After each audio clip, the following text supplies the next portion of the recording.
பிரியமானவர்களே,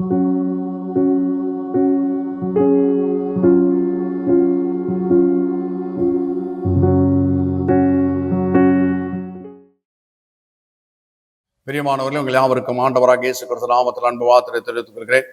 கர்த்தர் தாமே உங்கள் ஒருத்தனுடைய நினைவின் பிரகாரம் வழி நடத்துவாராக. ஆமென்.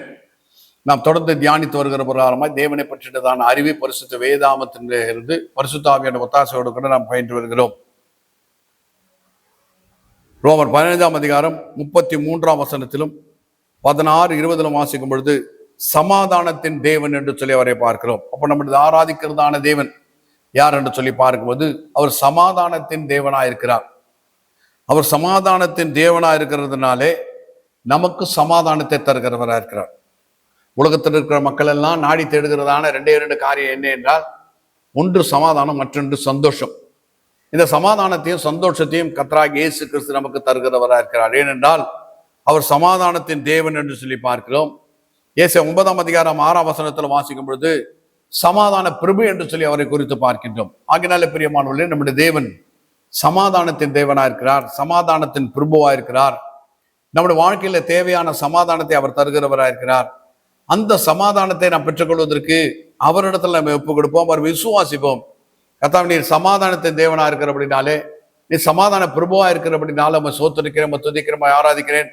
நானும் என்னுடைய வாழ்நாளெல்லாம் சமாதானத்திலே நிறைந்திருக்க எனக்கு கிருபை தாங்க. கர்த்தராகிய இயேசு கிறிஸ்து நாமத்தை ஜெபிக்கிறேன் பிதாவே என்று சொல்லி ஜெபிக்கிறதும் ஆராதிக்கிறதுமா இருக்கும் பொழுது நாம் தேவ சமாதானத்தை நம்முடைய உள்ளங்களிலே பெற்றுக்கொள்ளக்கூடியவர்களாக இருக்கிறோம். தேவ சமாதானம் நம்முடைய இருதயத்தை ஆளுகை செய்கிறதா இருக்குன்னு சொல்லி பார்க்கிறோம். எல்லாவற்றையும் சோத்திரத்தோடு கூடிய ஜெபத்தினால தேவனுக்கு தெரியப்படுத்துங்கள். அப்பொழுது எல்லா புத்திக்கும் மேலான தேவ சமாதானம் இருதயங்களை ஆளுகை செய்யும் என்று சொல்லி பார்க்கின்றோம். ஆகையால் நம்முடைய தேவைகளை எல்லாம் பிதாவாகிய தேவனிடத்துல கர்த்தராகிய இயேசு கிறிஸ்து மூலமாய் தெரியப்படுத்தும் பொழுது நமக்கு சமாதானம் கிடைக்கிறது என்று சொல்லி பார்க்கிறோம். அவரை உறுதியாய் பற்றிக்கொள்ளும் போது நம்ம சமாதானத்தை பெற்றுக்கொள்கிறோம். உறுதியாய் பற்றிக்கொண்ட மனதுடன் உண்மையை நம்பி இருக்கிற அப்படினால் நீர் அவனை பூர்ண சமாதானத்துடன் காத்துக்கொள்வீர் என்று சொல்லி பார்க்கின்றோம். அப்படி நம்ம வாழ்க்கையில பூர்ண சமாதானத்தோடு இருக்கிறதுக்கு கர்த்தரை உறுதியாய் பெற்றுக்கொண்டவராக இருக்கிறேன். ஏனென்றால் அவர் சமாதான பிரபு, அவர் சமாதானத்தின் தேவனாக இருக்கிறார். அப்போ அந்த சமாதானத்தை பெற்றுக்கொள்வதற்காக நம்ம விசுவாசித்து அவரை ஆராதித்து ஜெபிக்கக்கூடியவர்களாக இருக்கேன். பரலோக பிதாவே, நான் தெய்வீக சமாதானத்தினால் எப்பொழுதும் நிறைந்திருக்க எனக்கு கிருபை தாங்க. அந்த நதி எனக்குள்ள இருந்து ஓடட்டும். அந்த சமாதானம் நதி என்று சொல்லக்கூடிய நதி என் உள்ளத்திலிருந்து ஓடும்படியா என்னை ஒப்புக் கொடுக்கிறேன். நீரே எனக்கு பரிபூர்ண சமாதானத்தை கொடுத்து வழிநடத்தும். உம்மை உறுதியாய் பற்றிக்கொள்ள எனக்கு கிருபை தாரும். அந்த சமாதானத்தில் நான் நிலைத்திருக்க எனக்கு கிருபை செய்யும். கர்த்தராகிய இயேசு கிறிஸ்து நாமத்தை ஜெபிக்கிறேன் பிதாவே சொல்லி ஜெபிக்கும் பொழுது சமாதானத்தை தேவன் நமக்கு தருகிறவராக இருக்கிறார். அடுத்தாக மத்திய 28ஆம் அதிகாரம் 18வது வசனத்தை வாசிக்கும் பொழுது தேவனை பற்றிய அறிவில் அவர் என்ன சொல்கிறார் என்றால், வானத்திலும் பூமியிலும் சகல அதிகாரம் எனக்கு கொடுக்கப்பட்டிருக்கிறது சொல்லி கர்த்தராகிய இயேசு கிறிஸ்து சொல்கின்றார். இன்றைக்கு நிறைய பேர் என்ன நினைச்சிருக்கிறாங்க, பிசாசுக்கு தான் இந்த உலகத்துல அதிகாரம் என்று சொல்லி. இல்லை பிரியமானவர்களே, பிசாசுடைய அதிகாரத்தை கர்த்தராகிய இயேசு கிறிஸ்து சிலுவையிலே பறித்து விட்டார். எப்போ அவர் கல்வாரி சிலுவையில் மரித்தாரோ அன்றைக்கே பிசாசுடைய அதிகாரத்தை அவர் பறித்து கொண்டார். இதோ உலகத்தின் அதிபதி வருகிறான், அவனுக்கு என்னிடத்துல ஒன்றும் இல்லை என்று சொல்கின்றார். அதே ஆண்டவராக இயேசு கிறிஸ்து மற்றொரு இடத்துல சொல்கிறார், இந்த உலகத்தின் அதிபதி புறம்பே தள்ளப்படுவான் என்று சொல்கின்றார். அப்படின்னு என்ன அர்த்தம்? இயேசு எப்போ சிலுவையில் நமக்காக மரித்தாரோ அன்றைக்கே இந்த உலகத்தின் அதிபதி புறம்பே தள்ளப்பட்டு விட்டான். ஆகினால் தான் இப்போ வானத்திலும் பூமியிலும் யாருக்கு அதிகாரம் என்றால் கர்த்தராகிய இயேசு கிறிஸ்துக்கு அதிகாரம் கொடுக்கப்பட்டிருக்கிறது. ஆகினால் தான் அந்த நாமத்தை நம்ம பயன்படுத்த சொல்கிறார். இந்த நாமத்தை பயன்படுத்துங்க, ஜெபிக்கிறதுக்காகிலும் பிசாசுகளை துரத்துக்கிறதுக்காகிலும் மற்ற எந்த காரியங்களை செய்கிறதுக்காகிலும் என்னுடைய நாமத்தை பயன்படுத்துங்கள். ஏனென்றால் இந்த நாமம் எல்லா நாமத்துக்கும் மேலான நாமமா இருக்கிறது.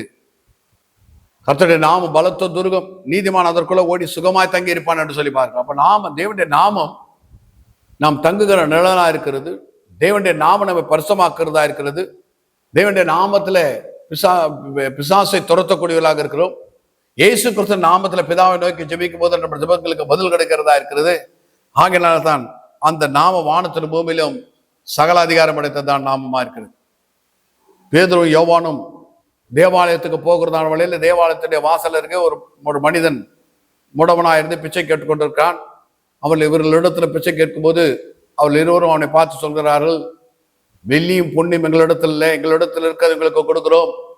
நசரேயனாகிய இயேசு கிறிஸ்து நாமத்தில் எழுந்து நட என்று சொன்ன உடனே அந்த முடவன் எழுந்து நடக்க ஆரம்பித்தான்.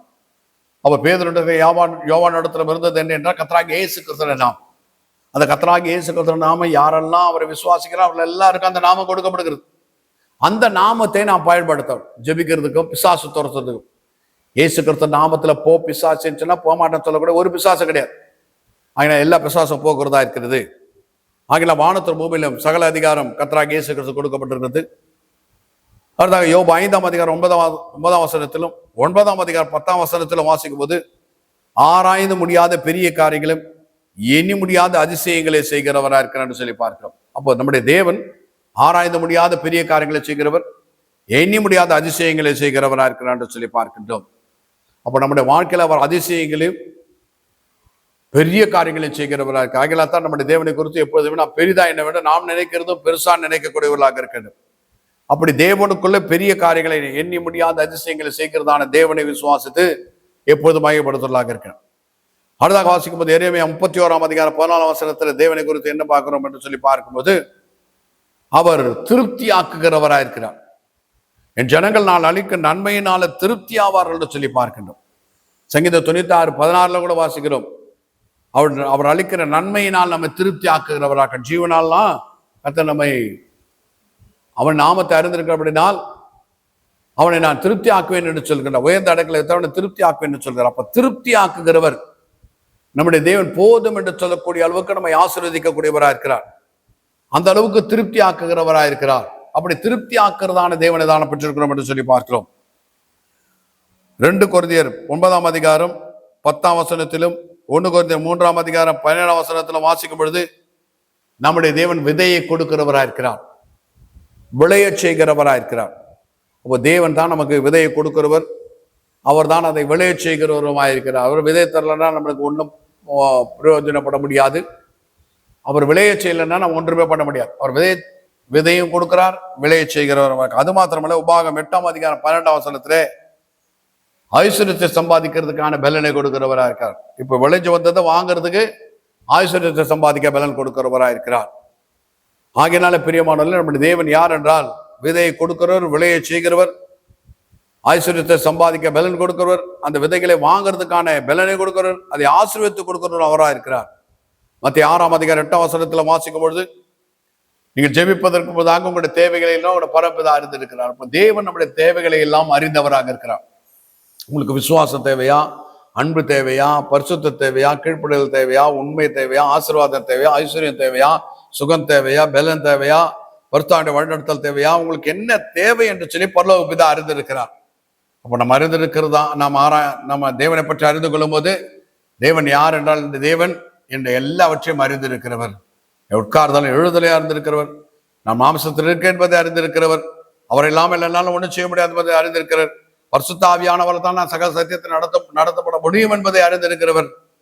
அவர் தான் என்னை நடத்த வேண்டும் என்பதை அறிந்திருக்கிறார். அவர் தான் எனக்கு விரோதமாக ஆயுதங்களை வாய்க்கப்படும் என்பதை அறிந்திருக்கிறவர். ஓனாய் பீறி போட்டபடி அவர் தான் என்னை காப்பாற்ற வேண்டும் என்பதை அறிந்திருக்கிறவர். ஆகையினால பிரியமானவர்களே, தேவன் என்னை அறிந்திருக்கிறார். அவர் அறியாமலோ அவருக்கு சித்தமெல்லாம் ஒன்றும் எனக்கு நடக்காது என்று சொல்லி விசுவாசமா அறிக்கை செய்யுங்க. நாம் இப்பொழுது ஜெபித்து முடிப்போம். எங்களை அதிகமா நேசிக்கிறதான பரிசுத்தமுள்ள பிதாவை கர்த்தராகிய இயேசு கிறிஸ்து நாமத்தோடு சுதந்திரம் தேவனை பற்றியதான அறிவை அறிந்து கொள்வதற்கு எங்களுடைய மனக்கண்களை திறந்ததற்காய் சூத்திரம். நாங்கள் ஜெபிப்பதற்கு முன்னதாக எங்களுடைய தேவைகள் எல்லாம் நீர் அறிந்தவராக இருக்கிறதுனால இன்றைக்கு எங்கள் எல்லாருடைய தேவைகளையும் நீர் அறிந்திருக்கிற பிரகாரம் தந்தை எங்களை வழிநடத்த முடியாய் கர்த்தராகிய இயேசு கிறிஸ்து நாமத்தை ஜெபிக்கிறோம். பரிசுத்தமுள்ள பிதாவே, ஆமென்.